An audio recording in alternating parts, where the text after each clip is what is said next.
अब राजेश्वर साहब को ही देख लीजिए।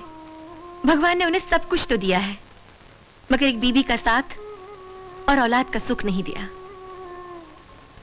आपके तो वो दोस्त की तरह हैं। आप उनसे दूसरी शादी करने के लिए क्यों नहीं कहते? मेरी बीवी ने भी यही कहा था जब वो पहले बच्चे की उम्मीद से थी कि अगर मैं इस दुनिया में ना रही तो तुम दूसरी शादी कर लेना।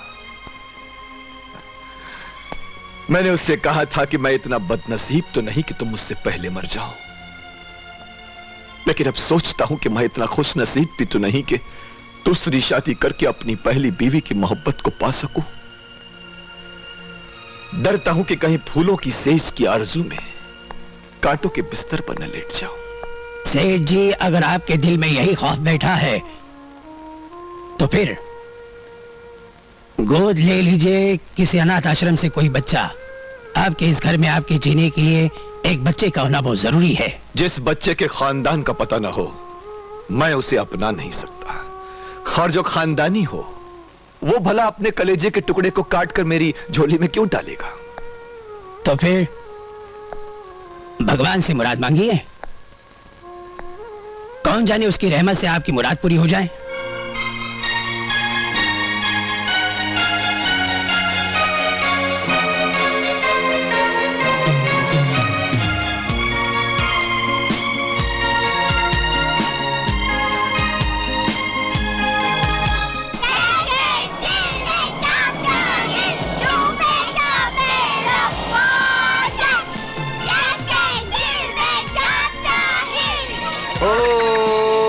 चलो स्कूल आ गया, उतरो, उतरने की तैयारी करो सब लोग। Come on, one by one, come on. Come on, come on, come on. Rajeshwar को कितना प्यार है बच्चों से, और भगवान ने इन्हें ही औलाद नहीं दी। सही बात है, भगवान सबको सारे सुख कहाँ देता है। तुम शैतान अभी तक। Okay, bye bye, bye bye.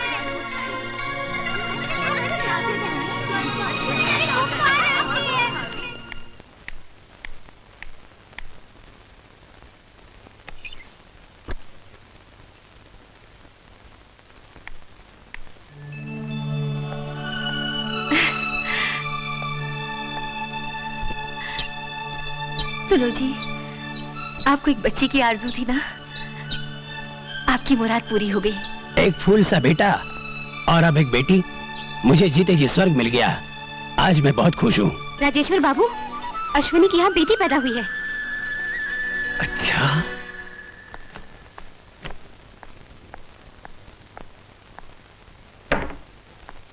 मुबारक हो अश्विनी, एक बार फिर तुम्हारे चमन में बहार आई है। मिठाई लाया हूं, अपना और अपने पड़ोसियों का मुंह मीठा करो। अरे आप भी तो मुंह मीठा कीजिए। आप यहाँ तक आए, आपका बहुत बहुत धन्यवाद। कुछ इंसान बड़े खुदगर्ज होते हैं अश्विनी, और आज जो मैं ये चलकर तुम्हारे घर आया हूं तो इसमें भी मेरी एक गर्ज छुपी हुई है। मुझ जैसा मामूली इंसान जिसे आपने हमेशा अपना करीबी दोस्त समझा, उसके लिए इससे बड़ी खुशनसीबी क्या हो सकती है कि वो आप जैसे दोस्त की गर्ज पूरी कर सके। याद है अश्विनी, एक बार तुमने कहा था ये दुनिया भगवान के मानने वालों से खाली नहीं।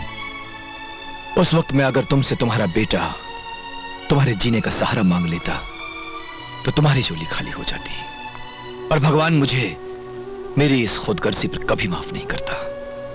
दोस्ती और भगवान दोनों एक ही तो हैं सेठ जी।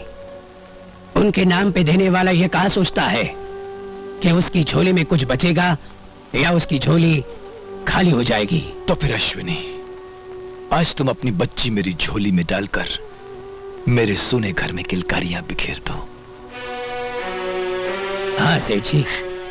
पहले वो पत्थर लाके माँ के कलेजे पे रखिए जो आपने अपने दिल पे रखा है। पार्वती, बेटियों को इस तरह घर से विदा नहीं किया जाता। ये मैं भी जानता हूँ पार्वती, लेकिन लड़कियों को हमेशा पराया धन कहा गया है। वो जन्म एक घर में लेती हैं, जीवन दूसरे घर में बिताती हैं। एक ना एक दिन हमें इसे दुल्हन बनाकर डोली में बिठाकर किसी दूसरे के घर भेजना ही होगा।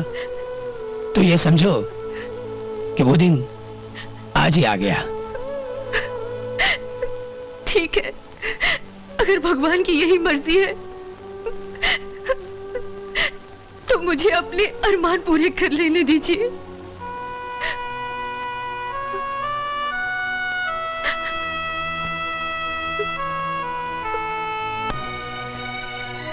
लीजिए सेठ जी, मेरे दिल का टुकड़ा, आज से आपके दिल का टुकड़ा।